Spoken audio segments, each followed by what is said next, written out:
Waalaikumsalam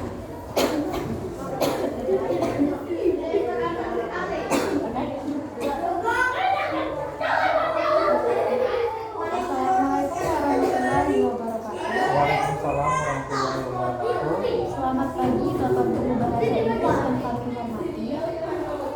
Pada kesempatan ini izinkan kami mengucapkan terima kasih atas waktu dan kesediaan Bapak sehingga berkenan menjadi bagian dari kolaboratif Educators Project Best Learning of Applied Linguistics by making chapter of teaching of Hulu best practice in teaching English of Indonesian young learners in elementary school of Bengkulu. Sebelum kami melakukan wawancara, kami akan memperkenalkan diri terlebih dahulu. Perkenalkan nama saya Hesdian Diani. Nama saya Nabila Fatwa. Pada kesempatan ini mohon kiranya Bapak menjawab pertanyaan dan menyampaikan hal-hal yang Bapak ketahui dan pahami serta menceritakan pengalaman berharga Bapak sebelum maupun saat ini, khususnya terkait dengan proses pembelajaran mengajar bahasa Inggris anak inklusi di sekolah tempat Bapak mengaji. Untuk wawancaranya nanti pada berdua akan menanyakan Bapak secara bergantian. Untuk awal akan mulai dari Bapak. Sebelum memulai wawancara ini, marilah kita bersama mengucap bismillahirrahmanirrahim. Baiklah Pak, saya punya beberapa pertanyaan. Pertanyaan pertama yaitu siapa nama lengkap Bapak? Nama lengkap saya Ahmad Syafran SP. Kalau di sekolah ini biasanya dipanggil dengan Bapak siapa ya Pak? Biasanya dipanggil dengan Pak Safran. Lalu kemudian ada nomor email Bapak yang aktif yang bisa kami hubungi? Boleh tahu Pak? Ahmad Syafran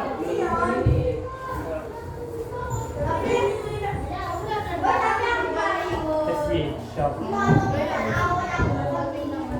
Syafran 68.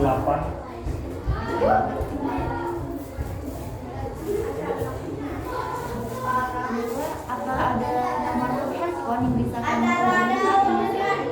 Ada.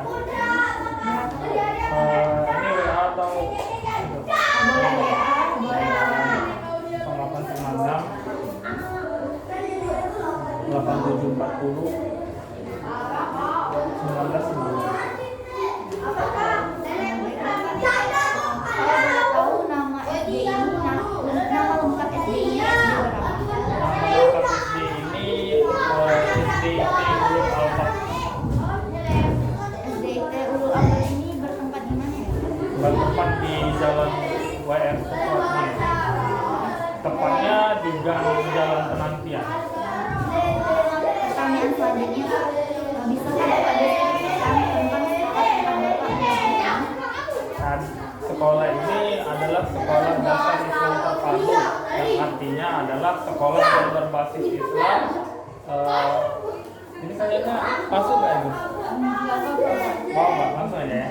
Jadi ini adalah sekolah dasar Islam terpadu ya, yang artinya dia memadukan berbagai kurikulum, kemudian dipadukan dengan Islam. Salah satunya itu dari SD kita ini dia di bidang bahasa, ya, di bidang bahasa, kemudian di bidang pertanian, dan kemudian di bidang tahfiz ada 3. Jadi yang memperkuat SD kita ini di bidang tahfiz, di bidang pertanian, di bidang bahasa. Jadi 3 ini. Nah,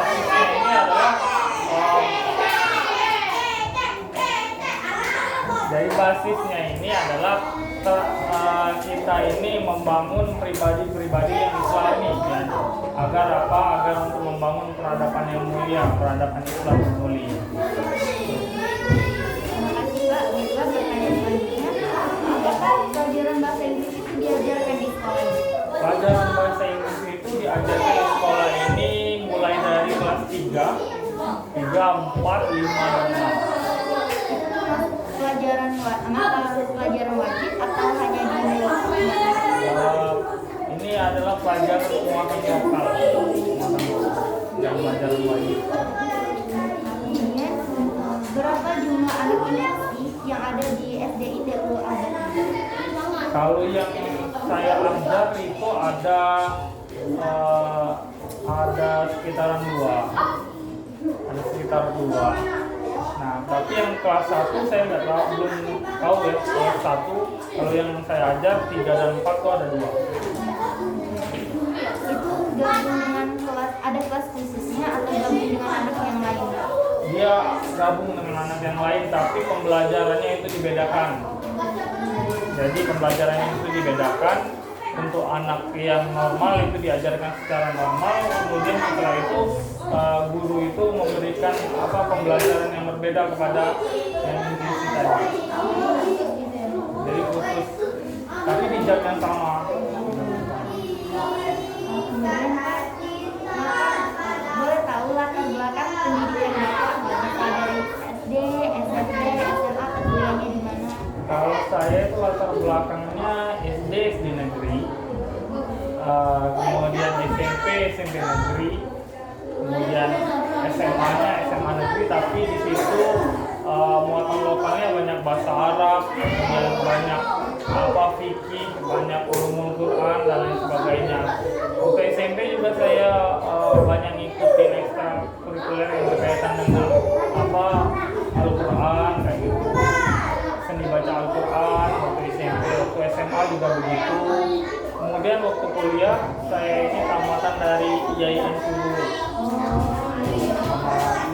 Sulu, jadi juga banyak ikut organisasi ya, kemudian juga mencintai anak-anak. Jadi pas di sini jadi passion itu pas. Jadi ibaratnya keinginan, hobi juga dari dulu udah belajar Islam, jadi pas udah ngajar di TK.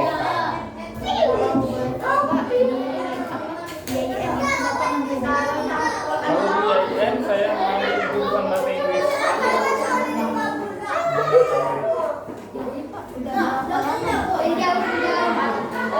Saya ini ngajar semenjak tahun 2017. 17, 18, 19, 20, 21, sekitar 4 tahun.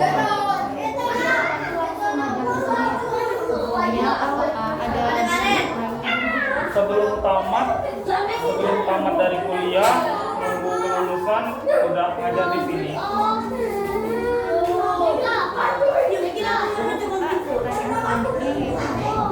Apa yang Bapak ketahui terkait Jadi inklusi itu yang saya ketahui kan pendidik anak yang berkebutuhan khusus itu harus diperlakukan secara khusus dengan materi yang khusus yang lebih sederhana daripada yang anak-anak umum. Itu kalau soal pengajarannya. Bagaimana pandangan Bapak terkait anak inklusi itu? Kalau pandangan saya, karena itu Allah memberikan sebuah anugerah yang seperti itu kan kepada anak itu, nah maka kita harus syukuri anugerah itu, jangan kita kucilkan ya.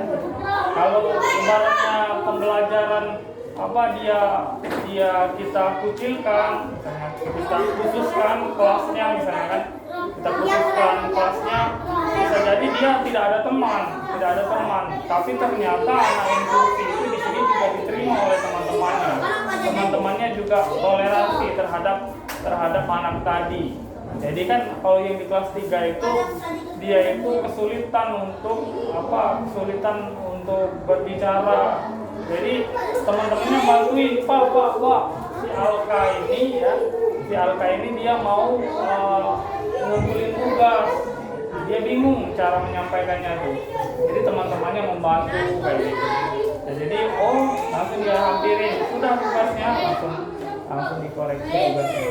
Berarti tidak membeda-bedakan. Tidak membeda-bedakan, tapi dari segi pemberian tugas berbeda. Misalnya anak yang biasa itu kita berikan porsi yang seharusnya, sedangkan yang anak inklusi ini kita kurangi porsinya, jadi lebih disederhanakan lagi.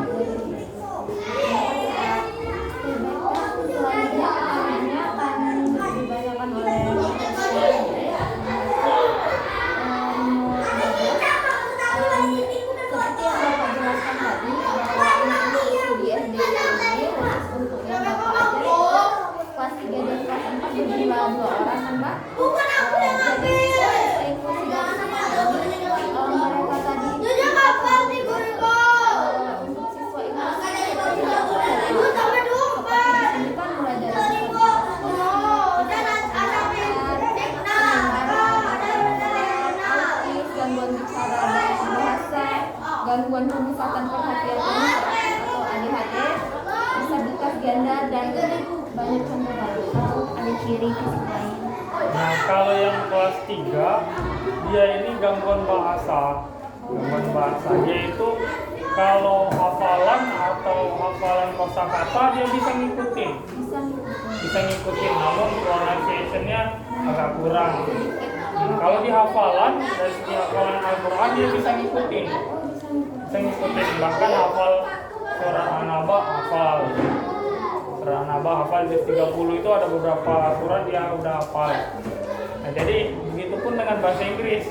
Ada beberapa kosakata yang dia sulit, ada yang dia bisa ngikutin. Bisa ngikutin. Nah, dia itu ngomong kurang lancar, mengungkapkan apa yang dia inginkan itu sulit. Kayak mau minta tugas, Pak, saya itu sudah siap minta tugas, dia biasanya nepuk tangan aja. Bapak, kayak gitu dia. Dia memperlakukan dengan fisik ya, tindakan kayak gitu. Artinya dia udah siap minta tugas. Kalau dia saat hafalan Quran, saat dia berbicara atau gitu Pak, beberapa apakah ada yang jelas ataukah ada yang kurang jelas? Nah, dia ada yang jelas, ada beberapa yang kurang jelas. Beberapa jelas seperti normal gitu. Ya, beberapa jelas seperti normal. Ada beberapa itu yang pengucapannya masih salah ucap kayak gitu. Nah, seperti yang Bapak ceritakan tadi nih Pak, apa saja tantangan maupun kesulitan yang Bapak alami saat mengajar anak-anak inklusi ini saat proses belajar mengajar di kelas Bapak?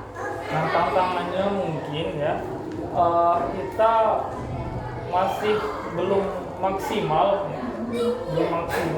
mengajarkan itu waktu. Waktu karena misalnya kita itu kalau gabung kelasnya gabung dengan anak reguler, jadi kalau kita ngajar itu anak yang inklusi tadi dia itu belum jatahnya gitu. Jatahnya itu lebih sedikit daripada anak yang reguler, karena anak yang reguler lebih banyak. Nah, setelah selesai ngajar anak yang reguler, kembali ke anak yang inklusi tadi, dikasih tugas, diajarin, dia itu harus nggak bisa ngikutin pelajaran seperti biasa.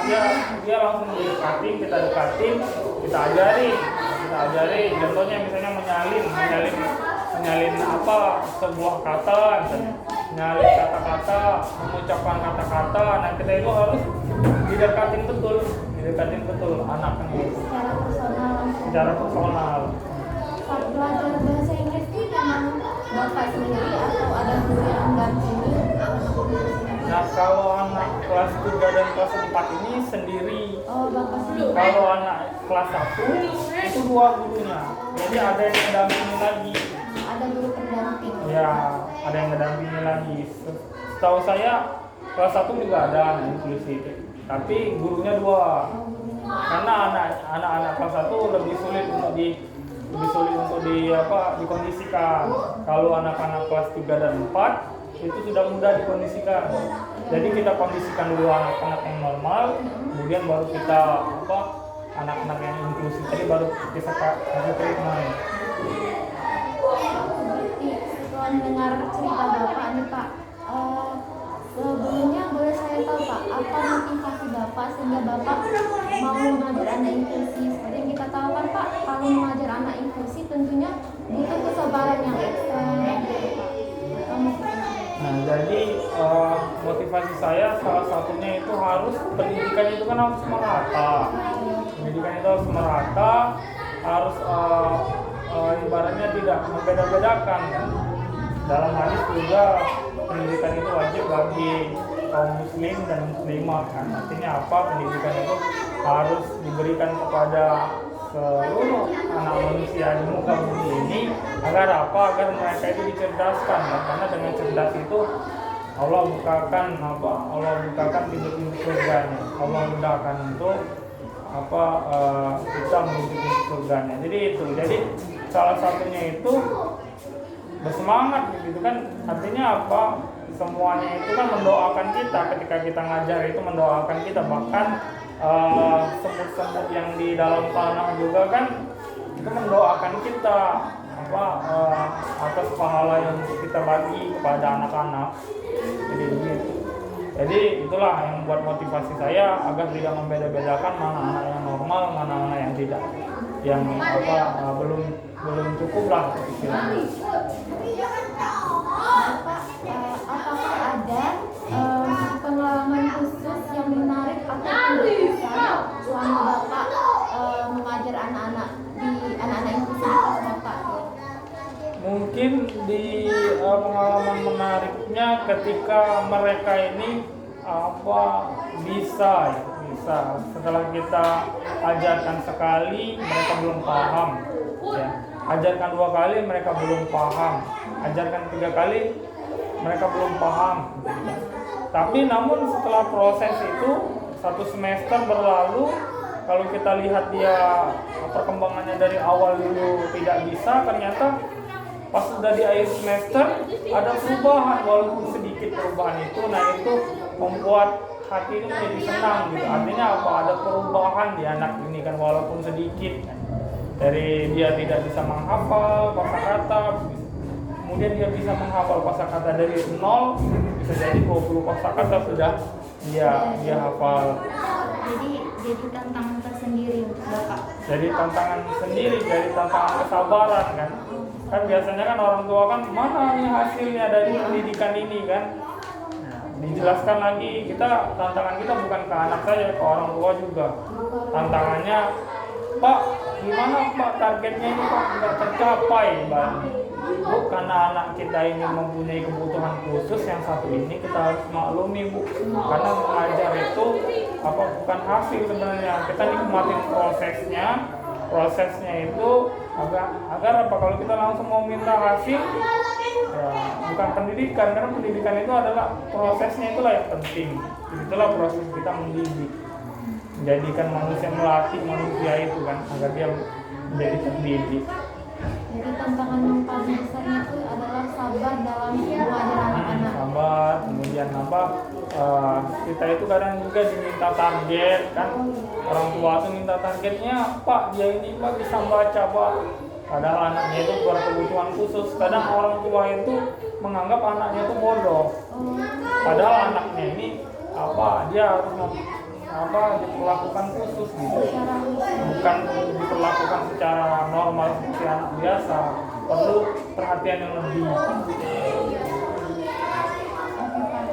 Selanjutnya Pak, mohon Bapak menceritakan satu studi kasus atau gambaran singkat salah satu siswa inklusi Bapak di kelas secara umum atau spesifik, dan bagaimana upaya Bapak dalam membantu literasi skillnya. Nah, jadi kalau anak kelas 4 itu dia itu sulit fokus. Ada yang juga yang sulit fokus. Jadi treatmentnya itu bukan hanya saja di pelajaran. Kalau kita bilang, ayo tulis ini, dia sulit. Dia mempunyai treatment yang lain. Contohnya kita sarankan untuk ngikut olahraga karate. Olahraga karate itu melatih fokus kan, salah satunya tujuan dari olahraga itu melatih fokus. Dan karate saya sarankan kenapa?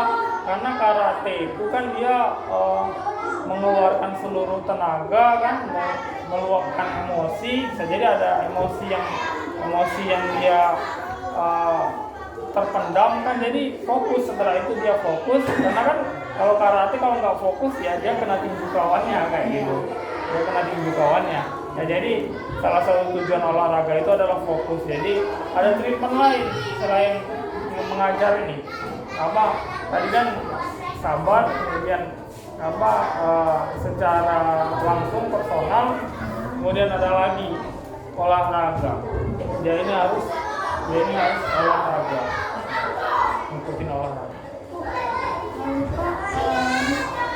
Strategi apa yang Bapak gunakan dan bagaimana penerapan dalam mengajar anak inklusi, khususnya saat mengajar skill listening? Di dalam pendidikan Pak ada skill listening, writing, reading maupun speaking. Nah, kalau kalau anak-anak itu kelas 3 dan 4 itu dia lebih banyak ke kosakata. Oh, 3 dan 4 gitu ya. Kosakata dia jadi mendengarkan dulu gurunya berbicara, kemudian dia listening ya. Jadi kalau anak inklusi ini kalau yang biasa itu sekitaran 3 kali 4 kali, kemudian jadi yang anak yang inklusi ini lebih banyak ya, treatment personalnya, pengulangannya itu lebih banyak. Nah, jadi jenis repetisinya itu kalau anak yang biasa itu 3, yang anak inklusi ini 7 sampai 8 kali. 7 sampai 8 kali. Bahkan misalnya dia sulit menyebutkan R. Jadi kita itu benar-benar treatment dia itu bagaimana bisa menyebutkan R. Dengan kata-kata yang lain, misalnya dren, kayak motor bunyinya kayak mana, dren, kayak gitu. Jadi mereka yang tidak bisa menyebutkan R, ya menjadi bisa menyebutkan R. Dalam ini Pak, mereka kan kelas 3 sama kelas 4 tentunya mungkin udah bisa membaca gitu kan Pak. Bagaimana cara Bapak menerapkan reading pada anak ini? Reading, nah jadi reading ini mereka itu butuh waktu. Kalau dengan yang lain, kalau anak yang biasa itu biasanya tepat waktu, misalnya kita anak-anak nanti 10 menit jarum panjang ke angka 2 itu sudah selesai ya nulisnya. Nah kalau dengan mereka ini, mereka bisa menulis, mereka bisa menyalin apa yang kita tulis di depan di bawah tulis, namun perlu waktu lebih lama.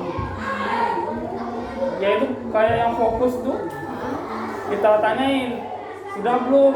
Harus personal lagi, sudah belum? Pak, aku tuh mikirnya yang lain katanya, aku tuh mikirnya aku tuh tadi misalnya belum beli jajan itu aku kepikiran jadinya gitu. Nah nanti butuh istirahat nanti kamu beli jajan itu di kantin, tapi sekarang kita fokus dulu ya, belajar dulu. Jadi fokusnya itu suka ke lain, jadi kita tuh harus sadarkan lagi, ingat kita ini lagi belajar. Jadi sering hilang fokus dia. Jadi ada yang kelas 3 tuh belum selesai, dia bilang sudah selesai. Ada belum selesai. Ini belum selesai. Diselesaikan lagi dulu, dibimbing lagi secara personal lagi, diingatkan lagi. Kadang dia tuh sudah misalnya 5 kali kita jelaskan, lupa lagi. Pak, apa tadi Pak tugasnya itu? Dia bilang. Nah, jadi itulah tadi kan sabar kan. Jadi kita kembali lagi tadi, kalau mau kita marahin ya nggak masuk, anak model itu nggak masuk kita marahin, malah dia makin down. Jadi harus kita sabar, belajarin lagi. Ini loh instruksinya tadi, ingat. Ini instruksinya tadi. Nah, baru iya Pak, ini Pak, tadi ingat. Baru dia ngerjakan lagi. Kalau misalnya skill speaking dalam mereka berbicara anak yang susah fokus itu jadinya kayak gimana? Kalau speaking yang susah fokus ya, kalau yang susah fokus ini masih lancar seperti biasa. Karena ternyata kita lihat juga treatmentnya di luar, ternyata ibunya nih yang sulit bicara ini juga guru bahasa Inggris, juga guru ya, guru bahasa Inggris yang sulit fokus ini, ya ini guru bahasa Inggris. Namun yang kelas 3 yang sulit berbicara itu tetap salah pronunciation-nya, pengucapannya itu tetap salah, tapi mendekati. Kalau ibarat presentase itu mungkin 65% mendekati. Baiklah Pak, seperti yang Bapak jelaskan tadi mulai dari materi ajar. Nah, materi ajar yang Bapak gunakan ini bagaimana Pak? Dan seperti apa? Lalu saat Bapak, tentunya mereka kan punya tugas beserta asesmen yang Bapak berikan. Bagaimana cara Bapak untuk mengevaluasi tugas mereka, latihan mereka gitu? Apakah sama dengan anak normal ataukah berbeda gitu? Nah, tentu berbeda dengan anak-anak normal itu. Dengan anak-anak normal itu, dia itu sudah bisa menuliskan 10 kosakata dengan tepat waktu dan kemudian bisa mengucapkannya, itu sudah nilai gitu. Kalau anak normal itu 20 soal dengan pembelajaran yang normal, dengan standarisasi yang normal. Nah, kalau anak ini lebih sederhana lagi, asal dia bisa kosakata mengucapkan 10 kosakata yang kosakatanya kosakata yang sederhana kayak number. Misal mereka belum tahu banyak tahu tentang number ya, misalnya 1 sampai 10. Ingat kan kelas 2 dulu pernah belajar kan 1 sampai 10, masih ingat? Masih ingat ya.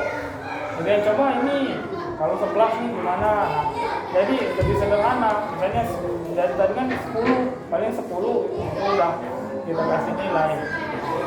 Nah, tapi nanti dibagi rapotnya kita jelaskan lagi dengan orang tuanya. Bu, sebenarnya penilaiannya agak berbeda dengan anak yang normal. Karena anak ibu ini kekurangannya kesulitan membaca. Jadi akhirnya kita jelaskan dengan orang tuanya. Kita jelaskan di orang tuanya bahwasanya anak ini memiliki kebutuhan khusus dalam membaca. Jadi, Pak, kenapa Pak soalnya pas dibagikan kan lembaran soal itu beda soalnya kan? Beda dengan anak normal. Ya Bu, karena ini lebih disederhanakan lagi. Jadi kesimpulannya antara materi anak normal dan anak inklusi itu sama, tapi untuk pemberiannya itu berbeda gitu Pak. Jadi dari materinya itu berbeda. Berbeda. Materinya tuh number gitu Pak, belajar number. Materinya sama tapi lebih sederhana. Sederhana. Jadi misalnya number kan, misalnya mereka ini udah belasan belajar kan. Jadi yang anak inklusi ini kadang materi sebelumnya tuh kita ulang lagi, nggak kita lewatin.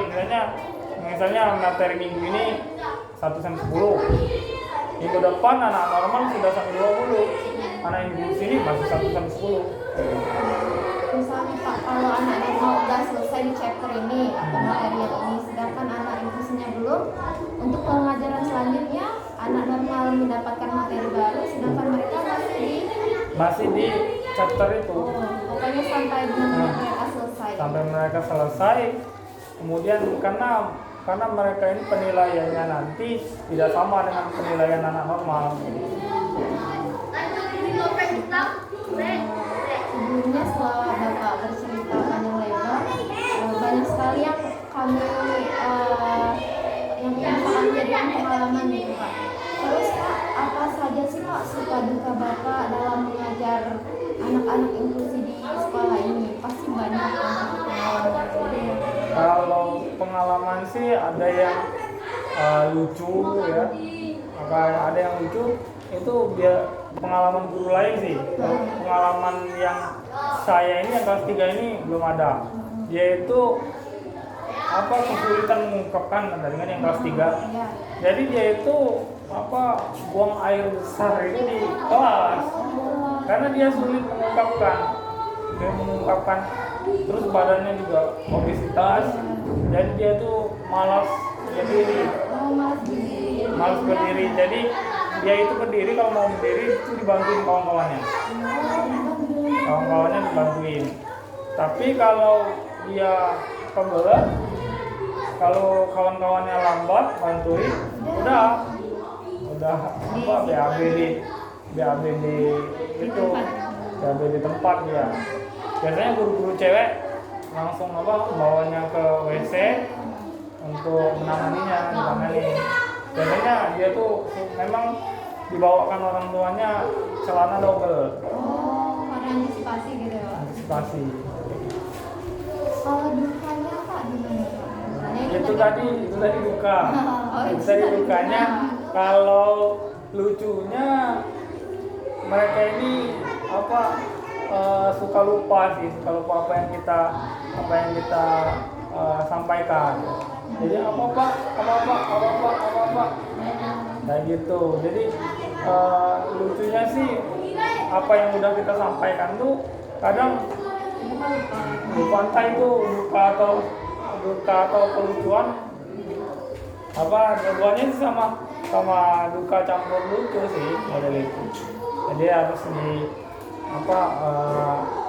tanggapi dengan ya sabar aja lah. Sabar. Jadi semua yang dibilang duka tadi juga bawa jadi happy gitu kan Pak. Karena kawan-kawannya juga ikut bantuin kan, jadi nggak ditinggalin, mereka tuh nggak ditinggalin.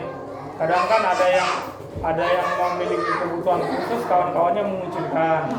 Tapi di sini kawan-kawannya itu dia turun tangga aja kan sulit, yang anak kelas 3 ini. Jadi kawan-kawannya bantuin, bukan malah ditinggalin. Kau kan gemuk, kau kan berat, nanti aku. Padahal mereka itu lebih kecil juga, kawannya itu lebih kecil dari dia.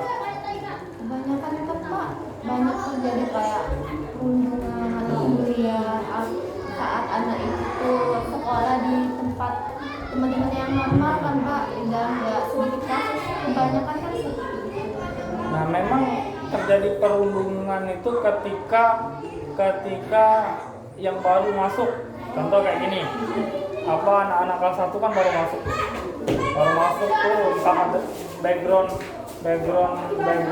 ilmunya tuh kan biasa ada yang dari pasar, karena di sini dekat pasar kan.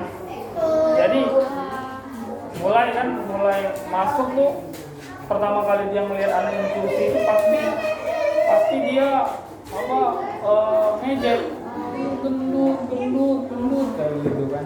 Nah, tapi setelah berapa bulan berjalan dijelaskanlah oleh gurunya bahwasanya mengejek itu tidak boleh, mengejek itu berdosa. Seharusnya kita itu bantu abang itu jangan diejek, kita bantu. Nah, jadi setelah 1 semester 1 tahun berjalan mereka tidak lagi mengejek. Jadi memaklumi, toleransi.